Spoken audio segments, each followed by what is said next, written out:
மக்களே பாருங்க, நாங்கள் இப்போ அதாவது ஏர்போர்ட்டுக்குள்ளே வந்துட்டோம். இங்கே இந்த புறப்படுற இடத்துல எல்லாருக்குமே சரியான கவலையாக இருக்கும். அது நம்ம நாட்டை விட்டு, அதாவது நம்ம ஊரை விட்டு எல்லாரையும் பிரிஞ்சு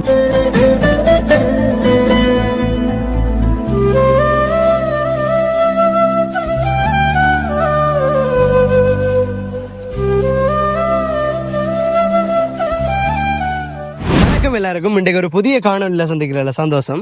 ஸோ என்னடா இவன் இப்படி ஒரு சூழலை நிற்கிறானேன்னு பார்ப்பீங்க. அதாவது நாங்கள் இப்போ ட்ராவலில் இருக்கிறோம். நெருங்கிய ஒரு பர்சனோட நாங்கள் வந்துட்டு இருக்கோம். ஸோ நீங்கள் இப்போ அவரை பார்க்க போகிறீங்க. மிஸ்டர் ஆர்ஃபோர் பிளாக் வாங்க. என்ன அப்படியே வாங்கண்ணா. என்னென்னு பார்த்தீங்கன்னு சொன்னால் இன்றைக்கு நானும் ஆர்ஃபோர் பிளாகும் ஒரு ட்ராவலில் இருக்கோம். என்ன அதாவது ஒரு சர்ப்ரைஸ் வீடியோ இது. நாங்கள் இப்போ கட்டுநாயக்கா விமான நிலையத்தை நோக்கி போயிட்டு இருக்கோம். அது வந்து என்ன வெளிப்படையாக சொல்ல முடியாத ஒரு விடயம். என்ன வந்து காணொலியை தொடர்ச்சியாக பார்த்தீங்கன்னு சொல்லி நான் வந்து உங்களுக்கு என்னென்னு சொல்லி விடாங்க வேணே. அப்போ நீங்கள் தொடர்ச்சியாக காணொலியை பாருங்கள், நிறைய இன்ட்ரெஸ்டிங்கான விடயங்களை காட்டும். அதோட வந்து மெயின் சர்ப்ரைஸான விடயம் உள்ளுக்குள்ள இருக்கு. கட்நாயக்காவில் போயிட்டு தான் இந்த சர்ப்ரைஸ் நான் சொல்லுவேன். சர்ப்ரைஸ். ஸோ தொடர்ந்து காணொலியை பாருங்க. எங்களோட சேனலுக்கு நீங்கள் புதுசாக வாரீங்கன்னா மறக்காம எங்களோட சேனலை வந்து சப்ஸ்கிரைப் பண்ணுங்க. அதோட அந்த பெல் ஐக்கானை வாழ போடுங்க. அப்போ தான் நாங்கள் போகிற வீடியோஸ் எல்லாம் நோட்டிஃபிகேஷனாக கிடைக்கும். அதோட மிஸ்டர் ஆர்ஃபோர் பிளாக் கூட நம்மளோட இணைஞ்சிருக்காருன்னு அவரை சேனல்லையும் செக் அவுட் பண்ணி பாருங்க. நிறைய யூஸ்ஃபுல்லான வீடியோஸ் அண்ட் ட்ராவல் வீடியோஸ் எல்லாமே போட்டிருக்காரு. அவரை சேனலையும் செக் அவுட் பண்ணி பாருங்கண்ணே. ஓகே வாங்க போவோம். என்னப்போ இனிமேலும் ஃபியூச்சர்லையும் வந்து நல்ல காணொலி கொடுக்குறதுக்கு இருக்கும். அப்போ அதில் வந்து சப்ஸ்கிரைப் பண்ணிங்கன்னு சொன்னால் மட்டும்தான் எங்களுக்கு அடுத்தடுத்த வீடியோஸ் போடுறதுக்கும் ஒரு என்கரேஜ்மெண்ட்டாக இருக்கும். அது மட்டும் இல்லாமல் உங்களுக்கும் வீடியோஸ் பார்த்துக்கொள்ளக்கூடிய மாதிரி இருக்கும். தொடர்ச்சியாக காணொலியை பாருங்கள். வீடியோக்குள்ளே போவோம்ண்ணே வாங்க. என்னட்டு பார்த்தீங்கன்னு சொன்னால் நாங்கள் குருநாகல் போகிற வழியில் இப்படி ஒரு இடத்தை பார்த்தோம். அதாவது ஒரு குளம். என்ன ஒரு குளம் இருக்கு. அதோட வந்து நாங்கள் நிற்கிறாங்க. அங்கே பாருங்க, எங்களோட வண்டியை அங்கே பார்க் பண்ணிட்டு ஸோ இந்த பக்கம் நாங்கள் வந்தோம். ஸோ இந்த பக்கம் பார்த்தீங்கன்னு சொன்னால் அழகான ஒரு குளம். ஸோ நாங்கள் ஸ்டாப் பண்ணிட்டு இந்த இடத்த ஒரு வீடியோ எடுக்கலாம்னு வந்திருக்கோம். அதாவது கட்டுநாயக்கா போகிற வழியில, அதாவது குருநாகல் நோக்கி போகிற வழியில இந்த இடம் அமைஞ்சிருக்கு. பார்த்தாலே ரொம்ப அழகா இருக்குன்னு. அப்படி எங்கே பார்த்தீங்கன்னு சொன்னால் ரோஜிவண்ணா வந்து வீடியோ ஷூட் பண்ணிட்டு இருக்காரு. அதோட வந்து ஜாது வந்து வீடியோ எடுத்துட்டு இருக்காரு. நம்ம இப்போ என்ன செய்ய போறோம்னு சொன்னால் ஒரு குட்டி வாக் பண்ண போறோம். இந்த ஏரியாவை அப்படியே சுற்றி பார்த்துட்டு நம்மளோட பயணத்தை தொடரும். இங்க பாருங்க மிஸ்டர் ரோஜி வேணும்ண்ணா சொல்லுங்க. நாங்களும் இப்போ வந்து வீடியோ தான் எடுத்துக்கொண்டிருக்கோம். நான் வந்து திடீரெண்டா போகிற இந்த இடத்த பார்த்தோன்னே லொக்கேஷன் எல்லாம் வந்து வேறு லெவலில் இருக்கின்றதால வந்து வீடியோ எடுக்கிறதுக்காக எடுத்துக்கொண்டிருக்கோம். தொடர்ச்சியாக வந்து இப்போ நம்ம ஒரு கிட்டத்தட்ட 47 கிலோமீட்டர் இருக்கு நம்மளோட குருநாகலுக்கு. திருப்பி குருநாகல்ல இருந்து அங்கால நம்ம வந்து போகணும். இடையில லஞ்சு வந்து முடிக்க வேண்டியிருக்கு. சரி, அப்படி வாக்கிங் போட்டுக்கா எப்பவுமே கன நேரம் வந்து நம்ம வந்து இங்க வந்து ஸ்பெண்ட் பண்ணவே மேலாது.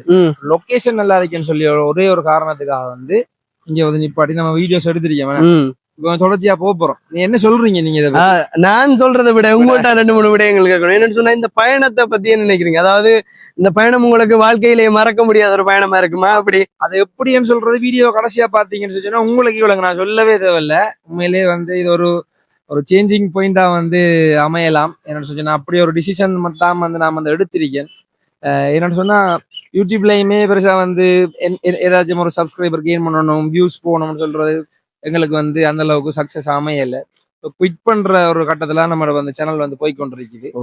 அப்ப இப்ப நான் எடுத்த முடிவு வந்து இந்த வாழ்க்கையில அடுத்த கட்டத்துக்கு எடுத்து போறதுக்காக வந்து எடுத்த முடிவு. தொடர்ச்சியா வந்து இப்ப சிலாக்கள் வந்து இப்ப கெஸ்ட் பண்ணிருப்பாங்கண்ணே என்ன நடக்க போகுதுன்றது. சிலாக்கள் கெஸ்ட் பண்ணிருப்பாங்க. கெஸ்ட் பண்ணது சரியா பிள்ளையாண்டு தெரியணும்னு சொன்னா கூட வீடியோ வந்து கடைசி வரைக்கும் பார்த்தாங்கன்னா தான் அவங்களுக்கு புரியக்கூடிய மாதிரி இருக்கு. இப்ப நான் என்னத்துக்காக இவங்களையும் கூட்டிக் கொண்டு வந்தேன்னு சொன்னா வந்து இனிமேல் வந்து இப்படியான சந்தர்ப்பங்கள் அமையுமான்னு தெரியாது எங்களுக்கு சேர்ந்து வீடியோஸ் எடுக்கிறதுக்கு. அப்ப நாங்க ஒரு 1 மந்தா வந்து ஃபுல்லா நம்ம டச்ல இருந்தோன்றீங்க. அப்ப இப்படி ஒரு மீட்டப் கூட வந்து எங்களோட ரிலேஷன்ஷிப்பை வந்து பில்ட் பண்ணி ஃபியூச்சர்ல வந்து ஒன்றா வந்து பயணிக்கணும் என்றதுக்காக ஜாயின் பண்ணிருக்கோம். அது வந்து நடக்குமா இல்லையான்றத வந்து காணொலியை ஃபுல்லா பாருங்க. அப்பதான் தெரியும். ஃபியூச்சர்ல வர காணொலிகளையும் பாருங்க. அதுக்கப்புறம் தான் வந்து உங்களுக்கு டிசிஷன் எடுக்கக்கூடிய மாதிரி இருக்கு. அதாவது மக்களே இப்ப என்ன செய்ய போறோம்னு சொன்னா, இந்த பயணம் வந்து ஒரு லைஃப் சேஞ்சிங் மொமெண்டா இருக்கும் என்று நினைக்கிறோம். என்ன சோ அதனால இந்த பயணத்தை வந்து மறக்க முடியாத தருணமா மாத்தணும்ன்றதுக்காக வேண்டி ஒரு 1.5 மாதங்கள் மிக கடினமான உழைப்பின. அந்த டைம்ல 1.5 மாதங்கள் மிக கடினமான உழைப்புக்கு பிறகு ரோஜிவண்ணா அங்க வந்திருந்த வேற. அதுக்கப்புறம் தான் சந்திக்கிறதுக்கான வாய்ப்பே கிடைச்சிருந்தது. அதுக்கப்புறம் இப்படி ஒரு பயணம் அமைஞ்சிருக்கு. எனிவே என்ன செய்யற அப்படி இந்த பயணத்துல இணைஞ்சு நிறைய விடயங்களை கற்றுக்கணும்ன்றதுக்காக வேண்டி நாங்க போயிட்டு இருக்கோம். அதாவது கட்டுநாயக்கா விமான நிலையத்தை நோக்கி போயிட்டு இருக்கோம். நிறைய விடயங்கள் உங்கள்கிட்ட பகிர்ந்து கொள்ளணும் என்ற ஆசையோட தான் இந்த பயணம் ஸ்டார்ட் ஆனது. ஸோ தொடர்ந்து காணொலியை பாருங்க. நாங்க இந்த இடத்துலயே கண்ணேரம் நிக்கல, அது என்னன்னா அதாவது அடுத்த அந்த நேரங்கள் போயிட்டு இருக்கதால நாங்க இப்ப அடுத்த இடத்துக்கு நாங்க போக வேண்டிய ஒரு கட்டாயம் என்ன. சோ நாங்க இப்ப என்ன செய்ய போறோம்னு சொன்னா இந்த இடத்த சும்மா உங்களுக்கு நார்மலா சுத்தி காட்டிட்டு நாங்க கட்டுநாயக்கா விமான நிலையத்தை நோக்கி போகணும் என்ன. சரி நான் இப்ப போமா போவோம். சரி ஓகே வாங்க. இப்ப பாத்தீங்கன்னு சொன்னா நாங்க இப்ப என்னன்னா குருநாகல் ஹைவே நாங்க குருநாகல் ஹைவே ஊடாக நாங்க இப்ப கட்டுநாயக்கா விமான நிலையத்தை நோக்கி போயிட்டு இருக்கோம் என்ன. சோ பாத்தீங்கன்னா தெரியும், அப்படியே காட்டுறேன் பாருங்க உங்களுக்கு. பாருங்க மக்களே, இதான் அந்த அதிவேக நெடுஞ்சாலை. ஸோ நாங்கள் அந்த டிக்கெட்லாம் எடுத்துட்டோம், இங்கே காட்டுறோம் பாருங்க.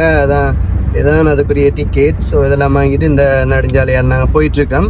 ஸோ நாங்கள் எப்படியும் போய் சேர்றதுக்கு 1 hour பிடிக்கும் என்னன்னா 1.5 மணி நேரத்துக்குள்ள நாங்கள் அந்த இடத்துக்கு போயிடுவோம். இடத்த பாருங்க, இந்த பாதையில வந்து நம்ம 100 km/h வந்து போயிட்டு இருக்கலாம். ஸோ நானும் இந்த பாதையில வர்றது ஃபர்ஸ்ட் டைம் இல்லை, எதுக்கு முதலும் வந்திருக்கேன் இந்த பாதையால. ஆனா எப்ப வர்றது ஒரு புது அனுபவம் மாதிரி எனக்கு இருக்குது. ஏடா அதுவும் ஸோ அப்படியே பாருங்க, ஜாது வந்து பின்னாடி இருக்காரு. ஹாய் சொல்றேன்.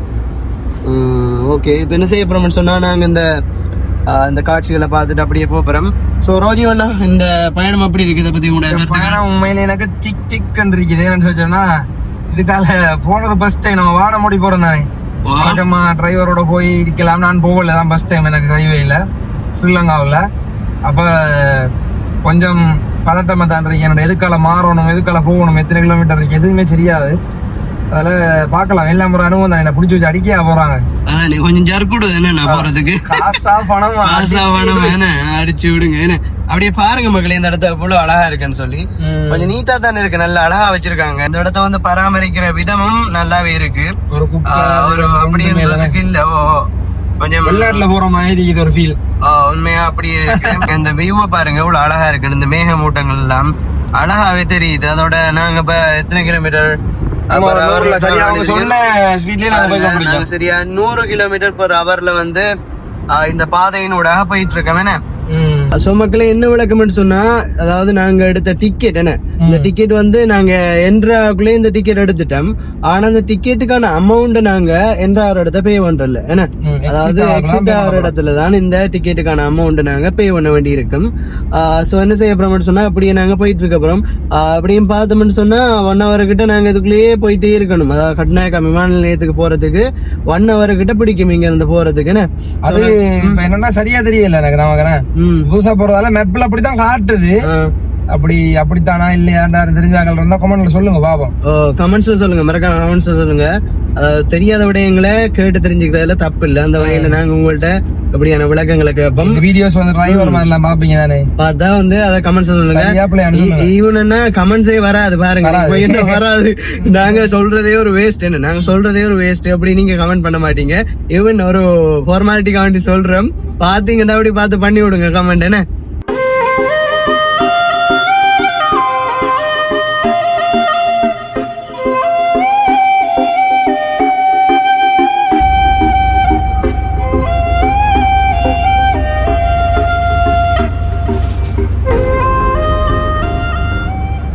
பாருங்க மக்களே, உங்களை பார்த்தாலே தெரியும் 100 km/h இருக்கு பாருங்க என்ன. சோ இந்த ரோட்ல நாங்க அப்படிதான் டிராவல் பண்ணணும்னு பார்த்தது.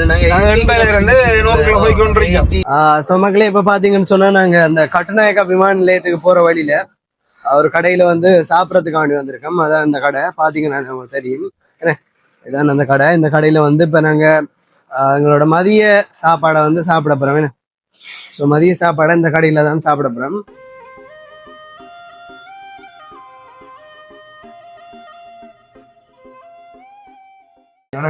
சாப்பிட வந்து நான் முன்னுக்கு அந்த இன்ட்ரோல் நடத்தி வந்துட்டேன். ஆர்டர் பண்ணியாச்சு. இப்ப 2:40 டைம், 4 மணிக்கு நிக்கும். தொடர்ந்து காணொலி பாருங்க. சாப்பிட்டு போதான் ரொம்ப நேரமா இங்க நாங்க நிக்கல சொன்னா போதுமான அளவு நேரம் இல்லையா, நாங்க போறோம். தொடர்ந்து காணொலி பாருங்க வாங்க. என்ன பாத்தீங்கன்னு சொன்னா நாங்க இப்ப ஏர்போர்ட்ல வந்து ஏர்போர்ட்டுக்கு வந்தாச்சு. இதுக்கப்புறம் என்ன செய்யப்போம்னு சொன்னா முக்கியமான உரிய ஆளை வந்து நாங்க அனுப்பணும் என்ன. அனுப்பிட்டு இங்க இருந்து நாங்களும் அப்படியே போறதான். நாங்க இப்ப உள்ள நிக்கிறோம், பாத்தீங்கன்னா தெரியும். இங்க பாருங்க, ஜது அண்ட் ரோஜிப் மோதிட்டுதா பாத்தீங்கன்னா தெரியும். அதாவது ஒரு ஆளை அனுப்பப்புறம். ஸோ என்ன யாருன்னு தெரியாது, பாருங்க. அதுக்கப்புறம் தான் மெயின் பிக்சர் இருக்கு.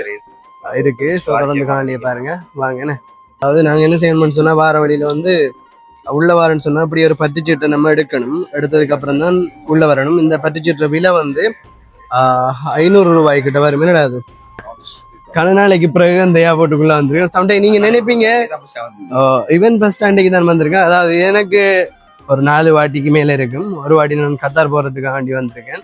அதுக்கு முதலும் வந்திருக்கேன், எங்களை அப்பா எல்லாம் படி அனுப்புறதுக்காண்டி இங்கே வந்திருக்கேன். ஸோ இது என்னோட 4வது வாட்டின்னு நினைக்கிறேன்.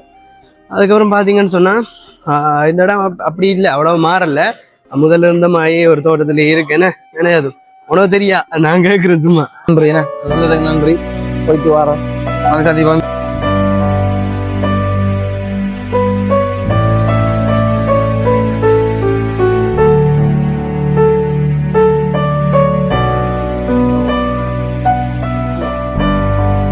கவலையா தான் இருக்கு. என்ன அது அனுப்புறது ரொம்ப கவலையா தான் இருக்கு. பட் ஓகே, நம்ம அப்படி வந்துட்டோமே தான்.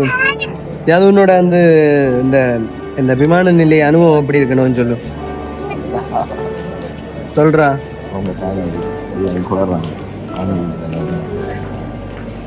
மிஸ் பண்ற எல்லாரும் போக்குல ஒரு மிஸ் எல்லாரும் ஒரு மனசுல இதை பிரிஞ்சு வர அதே ஃபீலிங் தான் எல்லாருக்குமே. அதாவது இங்க இந்த ப்ராப்பர் இடத்துல எல்லாருக்குமே சரியான கவலையா இருக்கும்.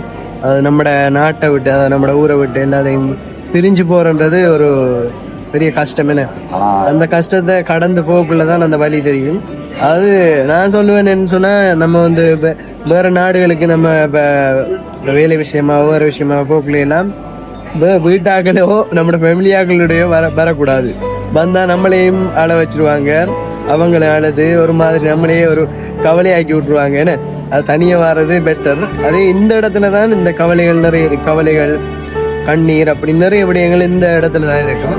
அப்படியே பாத்தீங்கன்னு சொன்னா அங்கால வந்து பாரது என்ன ஒரு சிலர்கள் தப்பினும் பிழைச்ச கொண்டு போவாங்க. ஆனா அப்படி எல்லாருக்குமே இருக்கிறது இல்ல. இந்த வெளிநாட்டு பயணம் நிறைய பேருக்கு ஒரு கவலையான ஒரு இதா தான் இருக்கும். அந்த வகையில எனக்கும் அப்படித்தான் இருந்தது. அதுக்கப்புறம் இப்போ வரோம் இல்லையா, ஒரு வெளிநாடு போயிட்டு நம்ம திரும்ப நாட்டுக்கு வாரம் வைங்களேன், அந்த இடத்துல வார வழின்றது ரொம்பவே சந்தோஷமா இருக்கும்.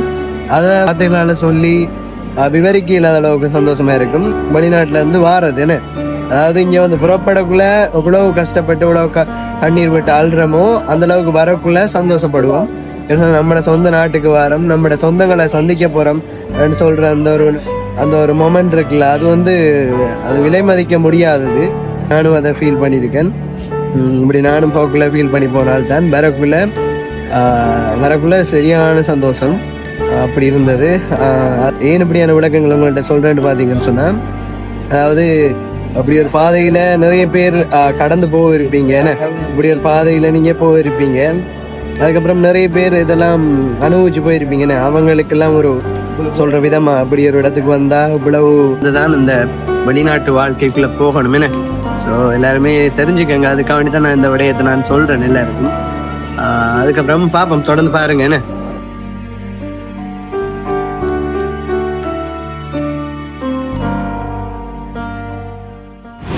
ஸோ மக்களே, எல்லாரும் நேற்று அந்த வீடியோவை பார்த்துருப்பீங்க. அதாவது நாங்கள் விமான நிலையத்துக்குள்ள நின்று அது R4 அண்ணா வந்து வழி அனுப்புகிற மாதிரி வீடியோவை பார்த்துருப்பீங்க. அது நாங்கள் 2 பேரும் திட்டம் போட்டு செய்த ஒரு ப்ராங்க் வீடியோ. ஸோ அதை பார்த்தீங்கன்னு சொன்னால் தெரியும், நாங்கள் நேற்று ஃபுல்லாக செம்ம டயர்டு. அதாவது வாகனத்தில் வந்து ட்ராவல் பண்ணி வந்ததால் சரியான டயர்டு, உடம்பெல்லாம் முடியலை. அதனால் நாங்கள் நேற்று அந்த வீடியோவை கண்டினியூ பண்ணிடலாமல் போயிட்டு. ஸோ எல்லாரும் நம்பியிருப்பீங்க R4 அண்ணா வந்து துபாய் போகிறேன்னு நீங்கள் நம்பியிருப்பீங்க. பட் அது ட்ரூ இல்லை. என்னன்னா ட்ரூ இல்லை. அப்போ அவர் வந்து ஒரு சின்ன ஒரு ப்ராங்க் பிளான் பண்ணாங்க. அதாவது எங்களோட உறவுகள் எங்களை பாசம் வச்சிருக்கீங்களா இல்லையான்னு செக் பண்ணுறதுக்கு ஒரு சின்ன ஒரு ப்ராங்க் ஒன்று பிளான் பண்ணோம். அந்த வகையில் நேற்று அந்த வீடியோஸ் எடுத்தோம். பட் அதை கண்டினியூவாக எங்களால் முடிக்க முடியல. இப்போ நாங்கள் நிற்கிற இடம் எங்கன்னு பார்த்தீங்கன்னா கிளிநொச்சி. என்னென்னா ஸோ கிளிநொச்சியில் நிற்கிறோம். இதுக்கப்புறம் பாரு 2 நாள் நாங்கள் இங்கே கிளிநொச்சி அண்ட் ஜஃப்னா அப்படி ஃபுல்லாக சுற்றி பார்த்து எக்ஸ்ப்ளோர் பண்ண போகிறோம். ஸோ நிறைய காணொலிகளை, அதாவது பயனுள்ள காணொலிகளை தருவோம். அதோட நல்லூர் கந்த சுவாமி கோயிலுக்கும் வருவோம். என்னென்னா ஸோ அந்த பக்கம் யாரும் எங்களோட உறவுகள் இருந்தீங்கன்னு சொன்னால் மறக்காம அந்த பக்கம் வாங்க சந்திப்போம். அதோட வந்து அந்த காணொலியில முடிவு தான் இது. ஸோ நாங்கள் இதுக்கப்புறம் அதாவது கிளிநொச்சியில இருந்து நிறைய இடங்களுக்கு போகிறோம். என்னென்ன கிளிநொச்சியை நல்லா சுற்றி பார்க்குற ஐடியாஸ் இருக்கு. So stay tune guys, and உங்களை இன்னொரு வீடியோவில் சந்திக்கிறோம். பாய், டேக் கேர்.